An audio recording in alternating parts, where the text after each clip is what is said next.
नाव वेदिका विनोद. मी इयत्ता 7वी मध्ये शिकत आहे. मी तुम्हाला आज बालदिनाविषयी माहिती सांगणार आहे. आदरणीय मुख्याध्यापक, शिक्षक आणि माझ्या प्रिय मित्रमैत्रिणींनो,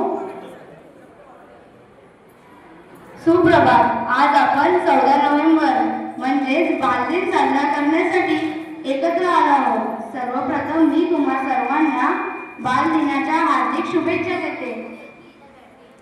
मित्रांनो, भारताचे पहिले पंतप्रधान पंडित जवाहरलाल नेहरू यांचा जन्मदिवस आहे. मुलांवर त्यांचे फार प्रेम होते. मुले त्यांना प्रेमाने चाचा नेहरू म्हणायचे. म्हणून त्यांच्या जन्मदिवसाला बालदिन म्हणून साजरा करण्याचा निर्णय घेतला गेला. नेहरूजींना विश्वास होता की मुलं म्हणजे देशाचं भविष्य आहे. जर मुलं आनंदी, शिक्षित आणि निरोगी असतील तरच आपला देश प्रगत होईल.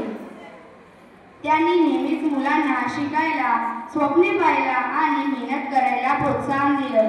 या दिवशी शाळांमध्ये खेळ, नाटिका, भाषण स्पर्धा, गाणी आणि सांस्कृतिक कार्यक्रम आयोजित केले जातात. शिक्षक सुद्धा मुलांसाठी कार्यक्रम सादर करून दिवस खास बनवतात.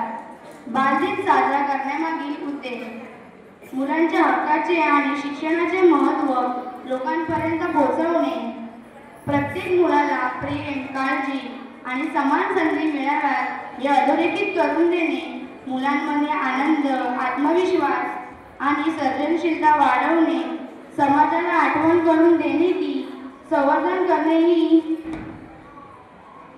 समाजाला आठवण करून देणे की मुलांचे संवर्धन करणे ही